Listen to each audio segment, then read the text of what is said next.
Awesome. For those of you who are just joining us, we're just waiting about a minute. We're going to let everybody funnel in. We're kind of throwing out where we're from in the chat right now or where we're tuning in from, but we will start shortly. Oh, Denver. Awesome. DC, Michigan, another DC. So fun. A lot of East Coast and kind of Central.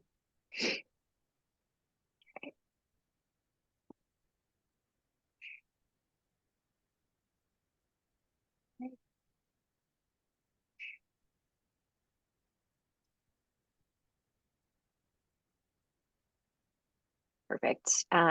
We are going to get started now, just for timing's sake. So thanks everyone for being here. This webinar is for Gap Year 101. Myself and Holly Bull are here, and we're going to chat with you today. If you are not here to learn about gap years, then this is the wrong place for you. But we are really excited. This is a recorded session, so we will send this in a follow-up email post the event.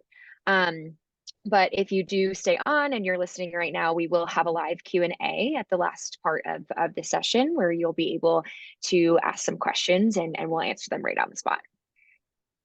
Awesome. Okay.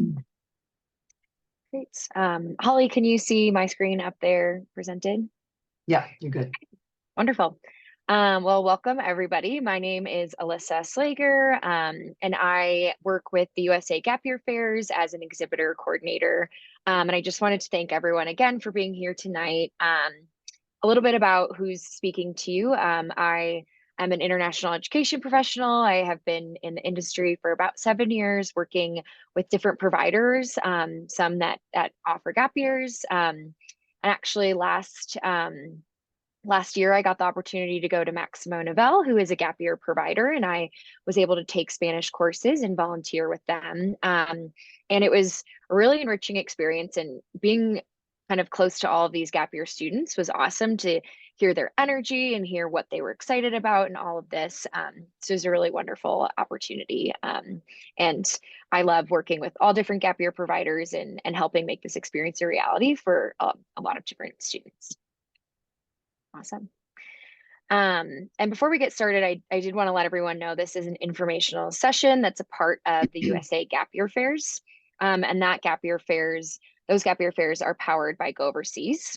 Go Overseas is a community-centered resource for all different types of travel experiences. I like to think of us as Yelp, but for meaningful travel programs.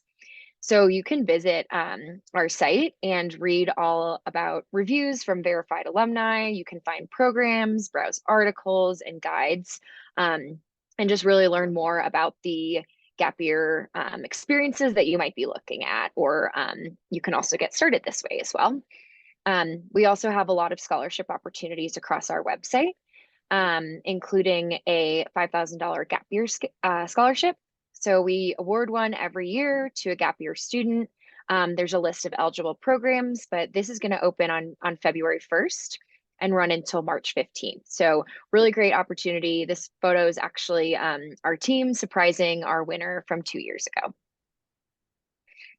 Awesome. And then if the gap opportunities that you are looking at right now are overwhelming and kind of make your head spin, we do have this awesome resource on our site called a Gap Matcher.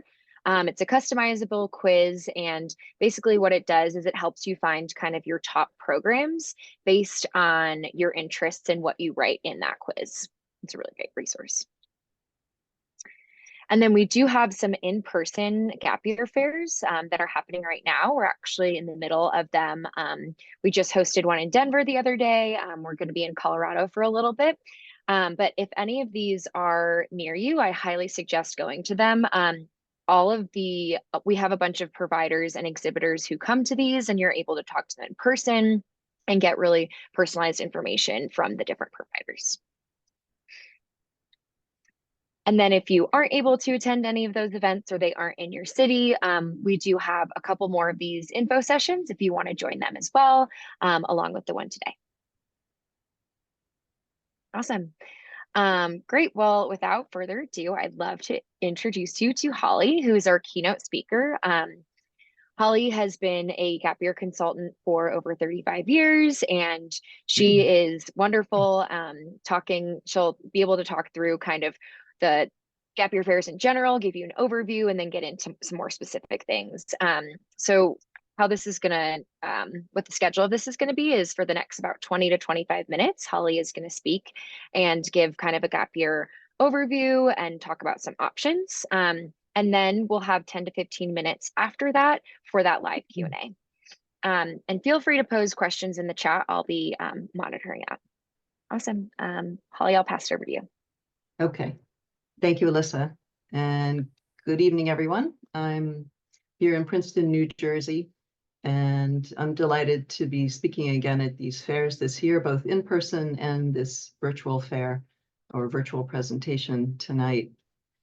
I've been actually speaking at these fairs since they started in 2007 or so. So I've been in this field for quite a long time and have worn lots of different hats, as you can see in this first slide. So my company, the Center for Interim Programs, is an independent gap year counseling organization. And we started in 1980. Nobody was talking gap year at that point in the United States. People took time, but there wasn't a lot of awareness or support. So we're really pioneers in the field.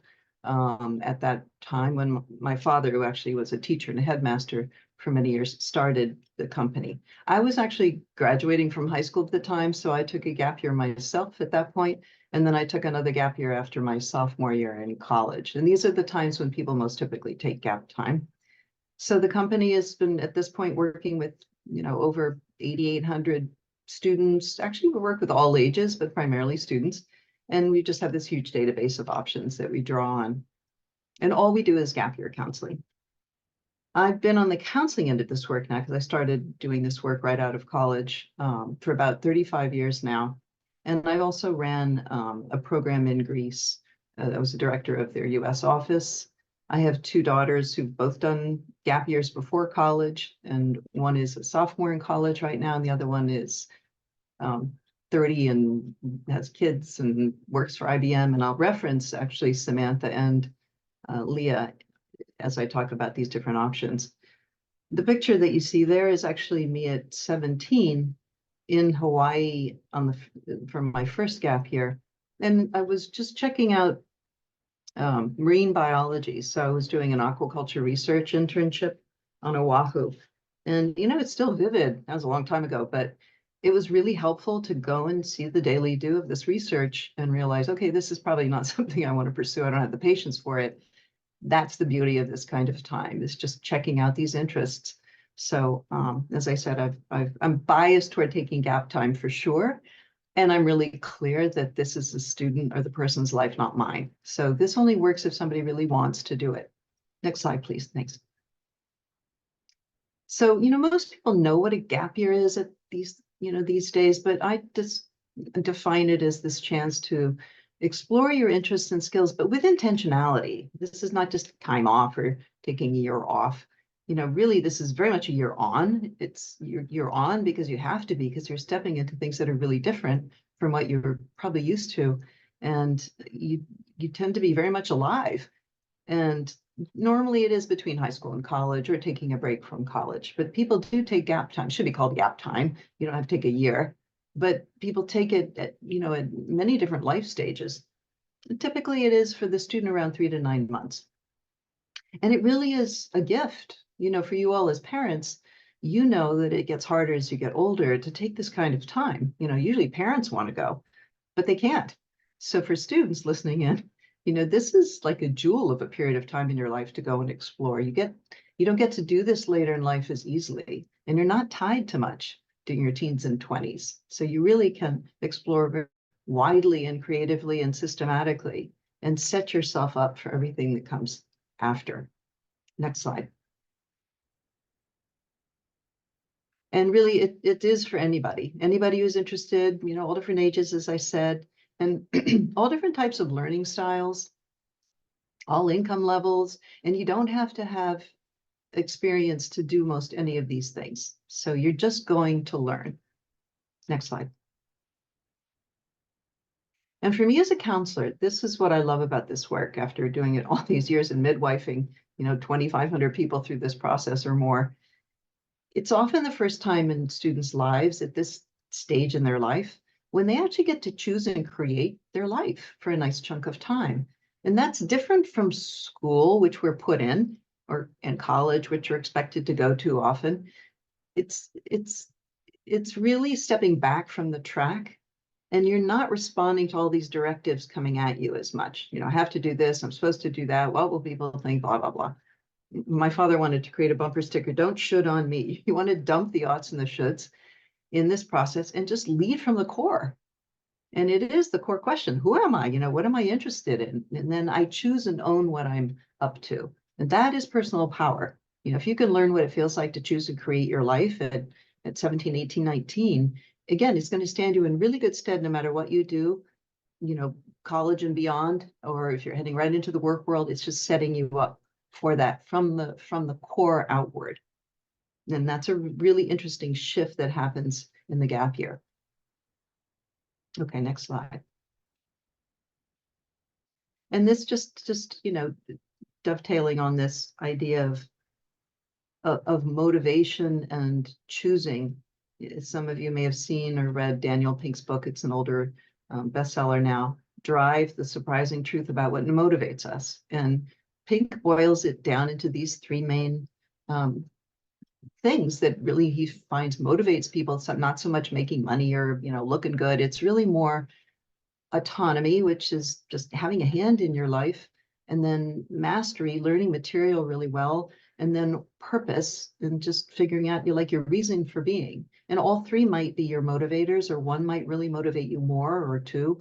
But what's interesting about the shift, as I was talking about before, from the schooling process where you don't have a whole lot of autonomy because you're on that track and you've got some mastery of material, but often you don't have a sense of the real purpose for it. But all of these three things are in play during gap time. So next slide, please. As you're, moving into it and the benefits, you're going to be more motivated if you're choosing what you're up to. That's the beauty of this is you're ideally going towards something that you want to be doing. And so you're learning what it feels like, how to be proactive about your life. And you have to practice that. It also gives you a really nice opportunity to rest. I think sometimes the summer is not enough time to kind of fill back up before, 4 more years of schooling if you're heading on to college. And it's not goof off time. I mean, you're engaged in things, but there's not as much pressure. This third benefit that I talk about was really important for me, the relevance of your studies to the world, because by senior year in high school, for me, it's like, all right, I go from math class to history to Spanish. How does this stuff connect? How is it relevant to the world? And so making that connection on the gap year brings your learning alive again often, and you take that excitement into, further studies. Many students also pay much more attention to their budget, and parents can help with this. Like, here's your budget for your gap time.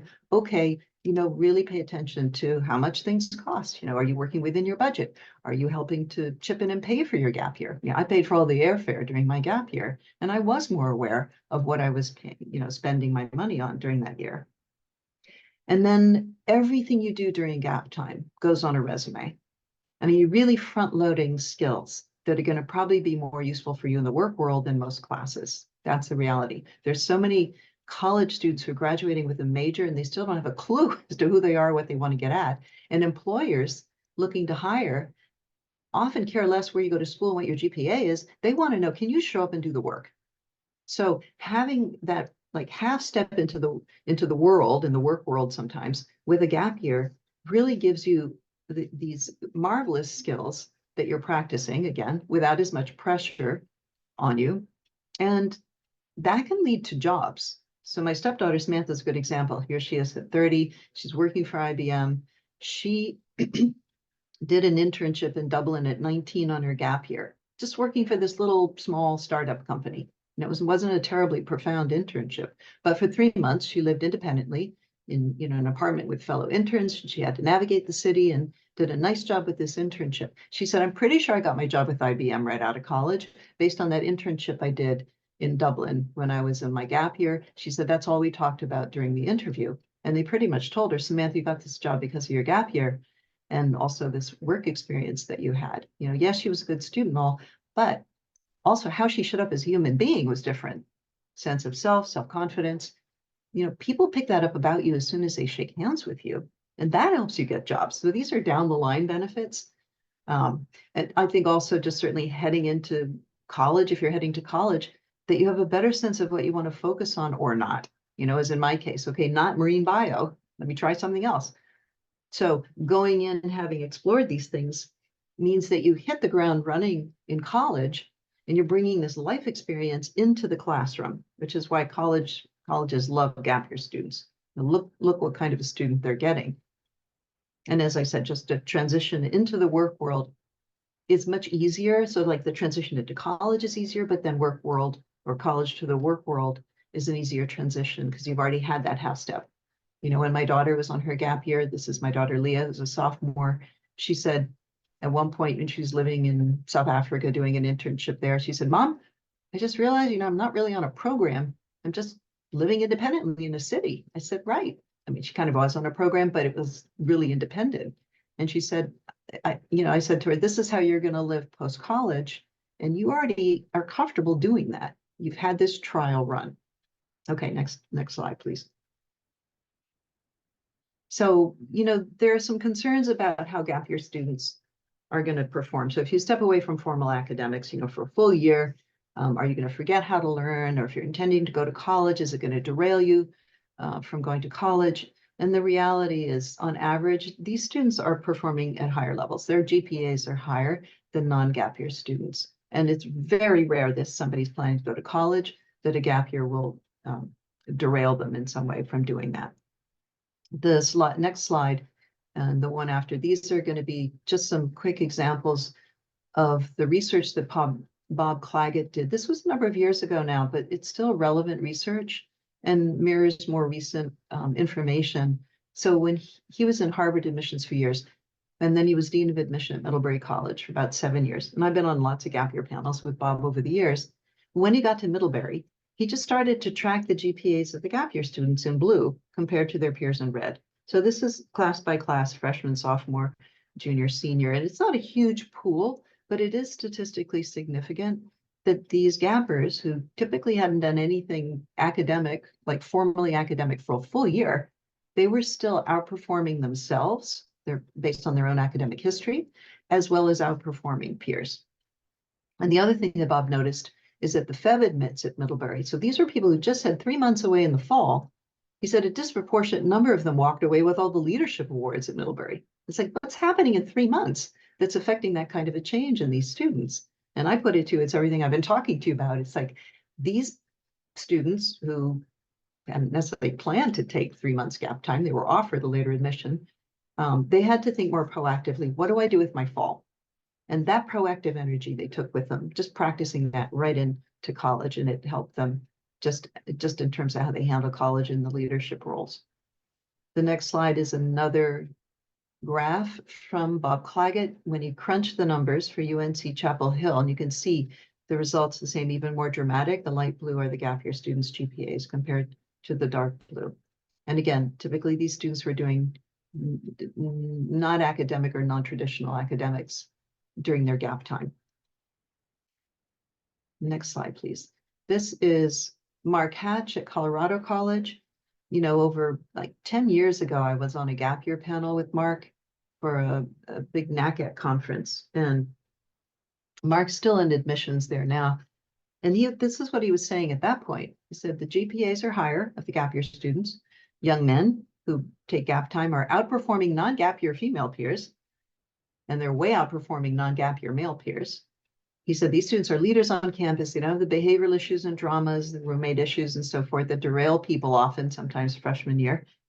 And they finish college in 4 years or fewer. And, you know, they've been looking at just levels of anxiety and depression going down in gap year students and lower numbers of disciplinary incidents, especially among young men in college. So just in general, these students are more mature. And he said, you know, on every level, these students are better for us. He said, we'd love to see 20% of our incoming freshman class have taken a gap year. And at that point, which was unusual 10 years ago, he said, if you're applying to Colorado College, he said, tell us you've done a gap year or you want to take one. He said, it's going to help you get in. It's not a guarantee, but it definitely will help because you said you make us look good just by virtue of how you perform. Next slide. So, you may be rusty, but you're not going to forget how to learn when you take gap time. All right, so here's what you want to watch out for. So you don't want to force a gap year on someone. It belies the whole power of choosing. Now, having said that, sometimes students don't really know what this is about. So obviously, I've had parents drag their children into my office or on a Zoom call with me, and often I can turn them toward the idea because they didn't really realize what they could do, what this was. So, but if the bottom line is that somebody doesn't want to do it, it shouldn't be forced. Definitely check out programs, do your due diligence. You don't want to land at something poorly organized. It's nice to be as safe as you can be in this world, et cetera. So you want to check on the placements, and you want to make sure that if you're looking at a year, you don't have too many gaps during the gap year. So it's good to have breaks, but you want to put thought into it so that you don't have periods of time where you might be home without enough to do and everybody's off and away. And then just managing expectations, really understanding what you're landing in. I know you don't know all of it, but it's important to really do some research on this. I would say too that I think being with peers and community is more important than people realize often. So just making sure that part of your gap time, you've got that, if not peers, but a cohort and community you're stepping into. So it does take work. There are challenges to setting up gap time. I mean, college is a no-brainer in a sense. It's all set up for you, but gap time requires more of you because often you're doing different things during the year, not necessarily one program for the whole time. It's still an untraditional path. You might need extra support and guidance. And students are changing and plans are changing. Right now, I have all these students who come back from the fall, and many of them are still shifting plans for their winter to spring because they've changed based on what happened to them in the fall. And that's totally normal. And then just looking at, budget, affordability, you do not have to bleed financially to have a great gap year. And I have an example of a low-cost gap year coming up in the slides, the next series of slides. Okay. Next slide here. Let's see what I've got. Okay, common students' concern. Now, this is really helpful. I never mean to discount how people feel, but mostly what I do hear from students is, I don't want to get behind my high school class, or am I going to be too old landing as a college freshman, after taking gap time? That was my daughter. She said, I'm going to be ancient. Is that going to be okay? Because she turned 20 the day before she started college, because she was already on the older end. So these concerns don't play out typically the way students worry. You're really on a parallel track, so you're not behind. Often when students are stepping into gap time in the fall, they're with peers who'd normally be in college, so they've got this cohort of people with a common interest, so often they make friends more quickly through that process. And not that this is a competition, but the reality is when you take gap time, you are way ahead of peers who might graduate a year ahead of you in college by virtue of all these things that you're garnering, all these skills and experiences from the gap year. And so that makes a big difference in terms of how people navigate college. And again, that transition into the work world. Being too old as a college freshman, there are way more gappers in college now, certainly than when I landed. It's not even chronology. Your head is in a different place. So there can be a bit of a disjoint when people land and, realize, okay, people are coming out of high school and home freshman year. I'm not, because I've already done this. I've opened up to all these experiences. My stepdaughter Samantha said, I was the go-to person in my dorm. She said, I kind of liked it. So she thought it was an advantage, actually. My daughter said she just worked really hard to join clubs and meet people who are older. She said, I didn't have to align myself only with my freshman class. The other thing about college is you're not so age-bound. So people are spending more than 4 years to finish college. The average is 5 or 6. So there's a wider range of ages. It really just doesn't matter as much as it seems to in high school. Okay, next slide. So here are the types of options out there. And then I'll talk about a sample scenario year. So I separate these into 4 main groups. And the first group are the facilitated peer peer group programs. Typically, these are the ones that show up at the fairs. They give you the most structure and support. You're with peers, leaders, and there's a variety of different activities you can engage in, like for 3 to 9 months. Some of them are going to be, art history focused, cultural immersion, language immersion. Some might be focused more on the marine studies or the outdoor adventure skills, the picture on the far left there, rock climbing, hiking, backpacking, and so forth. That's one program my daughter did actually. Or it could be, I'm going to go and step into Central or South America or Africa, Asia, New Zealand, Australia, and do more of cultural immersion, homestays, service projects, adventure travel, sightseeing, all woven together. Or I might be, heading off and doing an academic semester on board a boat, or it could be in England. So these are all within this category, and you're paying some overarching fee or tuition for these. Some are accredited, so you could potentially use 529 plan money, college fund money for them, although you may not be able to get the credit, because when you defer college, often colleges will say, fine, take your gap year, but we don't want you to garner any credit, or maybe only some credit. So you definitely want to check on that college by college. Okay, next slide are the skill-based intensives. This is a shorter, like 1 to 4 week category, although building a guitar could take 3 months there, the far left. These are wonderful to tuck into gap time now or down the line, because within a short period of time, you can zero in on a particular skill and you're garnering a lot of information fast, or you're coming away with a certification. So it could be, hey, I want to get my wilderness EMT training, the medical training. 4 weeks of doing that residential in the US, or I want to learn how to teach skiing or snowboarding or yoga, or do a cooking intensive, or maybe I want to learn how to run a recording studio or do filmmaking classes. So these are in the US and abroad. They normally set up housing for you. You're with fellow students, range of ages, but with a common interest. And so you just have to land and engage. And they can be tucked in, as I said, to gaps during gap time or even breaks, down the line.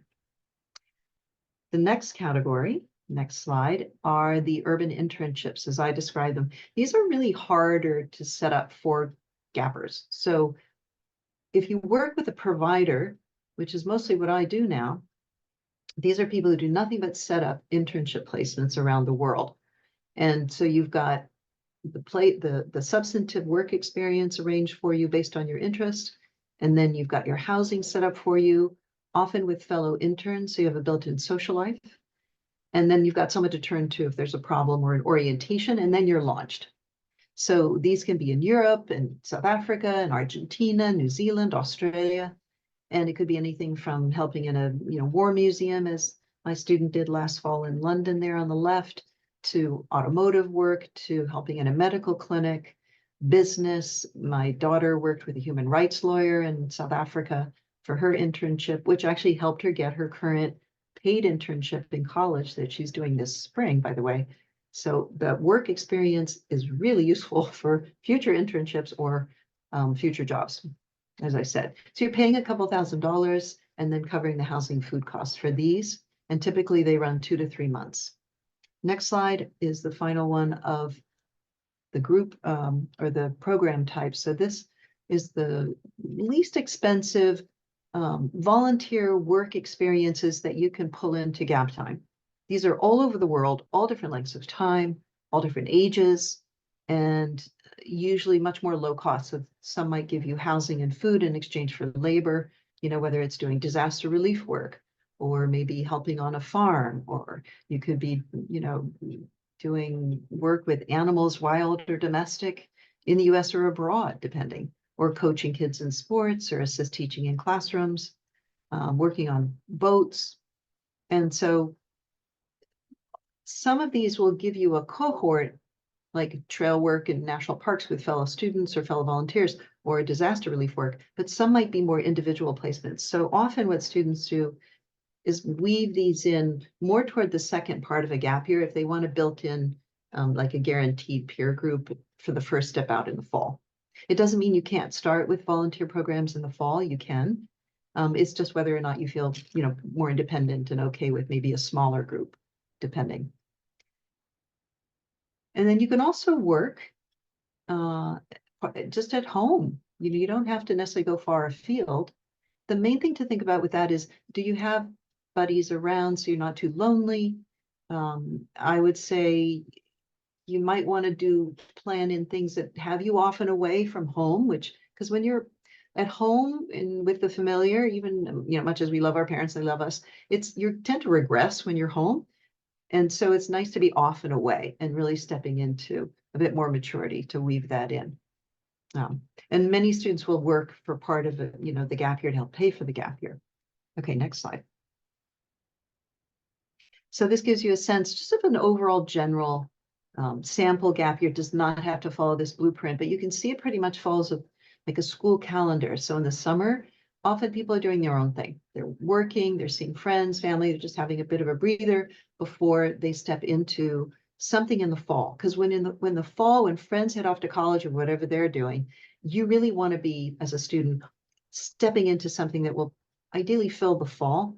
And often people are starting with more of the group program and with the most structure and support. And then you see a progression as they move through winter to spring to more independent placements. And that's a pretty natural progression. So that's typically a break, in between. And sometimes students are either applying to college or reapplying to college halfway through a gap year. Most people are applying senior year and deferring, ideally, but then some are potentially deciding, no, I want to look at different schools, and they go through the process again halfway through the gap year. And then spring, you might be stepping into internships or this skill-based programs or volunteer. And then often students end up with just free travel at the very end of the gap year, which you learn a lot from because you have to figure out every moment of what you're doing. And again, that's that proactive initiating energy that these students are really using, practicing and using. And then off to, work or college or whatever you're doing after that. Okay, next slide. So remember I said I'd just show you an example of a low-cost gap year. So if you're on a budget or you just really want to keep the costs down, my student Mary, this was in 2022, 23, when she did her gap year, she started out in the summer working to help pay for the year. And then she did a low-cost placement in Guatemala that was service-oriented. And then in the fall, she worked in the US at this outdoor ed center where she got housing, food, and a stipend. And she had waves of middle schoolers coming through. So she was teaching them outdoor skills and living on site with probably in a raised tent platform with middle school girls tending them. You got to like kids. It's kind of happy pandemonium, but wonderful community and really good teaching skills. And then she finished up at the very end. When that finished in November, she went to the Netherlands and actually worked at a youth hostel and got housing and food in exchange for labor. And she said, this was great. I met all these international travelers. I had time to explore the city, and she felt pretty comfortable, independently doing that. Home break, working again, local dog walking job. And then in the spring, her splurge was doing an internship for a couple $1,000, working in a medical she was working in a medical clinic and living with fellow interns in shared housing. And then she worked the following summer before heading off to McGill. So a very reasonable costing year for her and for her parents. And this is what's nice about gap time, because you have so much of a variety of options that really runs the gamut. Okay, next slide, please. So again, just talking about funding your gap time, these are just 8 helpful tips. It really does help to define the budget, so parents can say, hey, here's what we can comfortably or willing to put toward your gap time. And the student chips in potentially to, even for students who don't have to, I always recommend it's like work, it's your year, chip in for your year. And then really look at the range of program costs. So maybe there's a splurge, and then you've got options that are more low cost, room and board. I mentioned the using of your 529 plan, money for accredited programs, engage everyone. People live vicariously through gap time. So, tell everybody, I'll keep a blog, help fund my gap year, ask for, college graduation money and put it toward this. Is such a great thing to be able to go do. And people do love to support it because they want to go themselves. And then, working obviously in the summers, and then all the, the room and board type placements. So it can be anything like AmeriCorps, City Year, helping on farms, the woofing, these work exchanges, and more. And then, looking for work through the gap year, sometimes you can work away from home. So you might vary it with the local work that you're doing at home, and then maybe things through CoolWorks if you can find it, or Adventure EXP. And then really, if you want a tight budget, you want some scholarship, always ask. The Gap Year Association, the Go Overseas Guide has information on scholarships and grants. And if you talk to any, gap year counselor, most all of us will help if you need help with our fee, so that you can find like vetted low cost options. So it's always worth it to ask. Okay, next slide, please. So how and when to start planning your gap year, a safe gap year. Okay, you can start really at any time, but ideally by spring of senior year. And check your passports. Sometimes people forget to update them or get one. And then really looking at travel and health requirements, visas, medications, mental health supports. Sometimes, if you're on medication, for example, for ADHD, you can't get into Japan with those. So you really want to check the countries and what they'll allow in terms of some medications. And then just know your college deferral requirements, because they're really vary widely. Can I transfer the credit in after my gap year? If money is being dispersed, a scholarship or financial aid by your college, sometimes they can't defer those funds. They have to disperse them in that year. So you definitely want to ask about that. And then really, looking at the core interests you have. So identify these general interests and locations in the world. You can use Gapmatcher. We have an interest sheet that's you can harvest and just use, just like circling locations and areas of interest as that kickoff point to then start matching those interests and locations with programs through fairs, these online resources. If you're going to use a gap year counselor, there are a number of us out there. This is what we do to help people through this process. And then, with the websites, when you're checking websites, Kate Warren, my co-counselor, is our director of research, and she came up with the TLC test. And this is really helpful. And it's transparency, legitimacy, competency. So transparency is going to be looking at a site and just seeing, okay, are there people and photos of them? Are there bios on them, the people who run it? Is there really clear contact information? And where are they based? Is this a UK program, a US program? That's going to be the transparency on that site that you're looking for. Legitimacy would be, what is this? Is it a corporation? Is it a nonprofit? Do they have a board of directors? Is there oversight? Is there governance? And then what are our potential professional affiliations? Are they, Gap Year Association accredited or Year Out accredited, which is a British organization that vets programs? And then competency would be, are they training of their staff? For example, the people who are working with your child are how are they educated? What's their life experience? And then how long has this company been in business? Excuse me. So they're able to do good work. So you can also obviously look at reviews, but I would also recommend speaking not only with program providers, but also speaking with alumni. So, one of the questions I tell people to ask is, okay, not how was it, but what was the worst aspect of this program for you? Just because that's what you want to know. That's managing expectations. Okay, next slide. Thank you.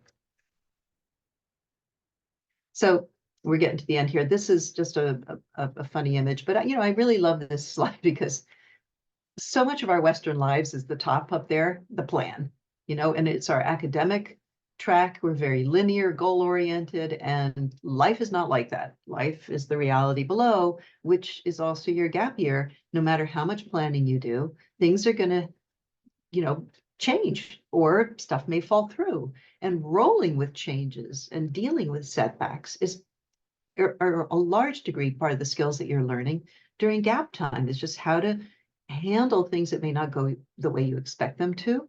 But it's also what you're seeing below there is the richness of life experience that you're front loading during this time.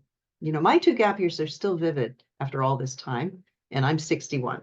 And it's really interesting how these experiences, when you're not a tourist, but a traveler, they go into the bone and you draw on them all your life. Excuse me. So that's what you're seeing below is just the life experience that you're getting at in this time. Again, as I said at the beginning, that you don't get to do as easily later in life, when you have many more obligations. Okay, last slide. So helpful resources here. Obviously, you've got the USA Gap Year Fairs. Go Overseas is a great resource. I mentioned the Year Out Group as a British organization that vets programs. So if you're hunting around online and you see a British organization, see if the Year Out Group has accredited them or vetted them. The Gap Year Association is in the US, and they've been around for over 10 years now, and they're vetting US programs as well. And then there are a number of us Gap Year advisors, and you can see in the Gap Year Association site listings of advisors, as well as on Go Overseas for the USA Gap Year Fair. So there are a number of fairs that Gap Year counselors are speaking at. I am one of those. So again, for those of you who may hopped on late, I'm Holly Bull, and I'm a Gap Year counselor. And part of our mission is just to educate people about the Gap Year. So, we always offer a free brainstorming session, and that's just really helpful for anybody to get a sense of what a gap year could be like. And other counselors will do this often as well. So thank you for your interest. I think if we have time for questions, happy to take them. Yeah, thanks so much, Holly. That was wonderful. We had a few questions coming into the chat as time went on, but we are going to take the next 5 minutes and answer some of those. I just wanted to remind everyone that I will send all of the resources in a follow-up email along with Holly's information. But I'm going to pass this first question off to you, Holly. Somebody asked, what is the cost to engage a consultant to help plan for a gap year? Oh, it can run the gamut. And, you can look at our site. We usually do a free brainstorming session, and then we charge a flat fee, and that's good for a lifetime, actually. So it can really run. Some people do it by the hour. So it just depends on what you're looking for. But there's a lot of information on the Gap Year counselors. If you look at Go Overseas, as I said, and Gap Year Association, a couple $1,000s. It's not like college advisors. Thanks, Holly. Mhm. Another question for students who have lower grades from high school and are wanting to apply to selective colleges. Is it better to advise a gap year focused on work experience or a PG year focused on improving their academics? Oh, no, that's an interesting question. Okay, so the PG year is obviously another academic year.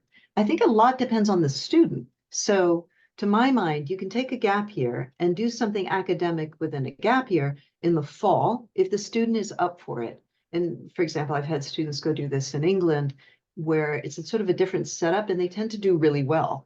So then they can present that semester of grades and their performance to colleges when they apply to college, halfway through the gap year. So, again, it depends on when you're applying. Obviously, if a student doesn't have a great transcript and is applying in senior year, that can be difficult. The grades are going down. But if grades go up, that's going to be what colleges are looking for. It's like, okay, this student is fine once they're engaged. I think it really does boil down to the student. So if they feel like they're up for doing another year and a PG year is a good idea for them, great. I would say have them look at gap year as well. That could have that combination of more hands-on learning as well as academic if they need it or want it, because you can do that. Yeah, Okay. awesome. Next question, can an undergrad student apply as a senior in college? Can an undergraduate student apply as a senior in college? Do you mean could a college student do gap time post-college? Is that, yeah, Yeah, I think that's absolutely. I mean, I work with, I think the sort of the common gap time is between high school and college as a natural break. There are a lot of stepaways, as I call them, who take a break from college, semester a year. And then right after college, I think there's a period of time when sometimes students don't know what they want to get at in terms of work, or the job market is tough and they want to beef up their resume. And so that's a really nice period of time to go and do some gap time. And then we have mid-career people. I mean, we work with all ages. I have about 6 people between 55 and 65. So for you parents who want to take some gap time, just let me know. You can take some time. awesome. And then really quickly, we did have a couple of people ask about programs for neurodiverse students. I will just say really quickly that varies from provider to provider, but and Holly, you can speak to this as well, but we do have an area on Go Overseas website where we have different support for all different kinds of students and participants. So you can go there and kind of see what that provider has to say about what their support is for neurodivergent students, for LGBTQIA students, anything of that nature. So great resource. There was a couple questions about that. So I answered a couple, but just wanted to throw that out there. Okay. Yeah, I mean, we've always worked with students who have learning differences, some on the spectrum. It really can run the gamut. It depends, obviously, on what's going on with the student. But the beauty of this always is that the student is ideally going towards something that's lighting them up. And that's, for me, the core. And then what they're landing in, depending on what they're grappling with, it really depends on how much structure support you're looking for. I mean, sometimes people will say to me, well, I have a child who has executive functioning issues or ADHD or whatever it is. Generally, I find that those things are not really an issue when the student is doing something they want to do. I mean, I'm pretty sure I'd been diagnosed with ADHD in high school. They weren't really doing that at the time. So when I took a gap year, I was so happy to hyper focus on things that I really wanted to get at. And it was more single pointed focus, one thing after another. So I think that can be really helpful.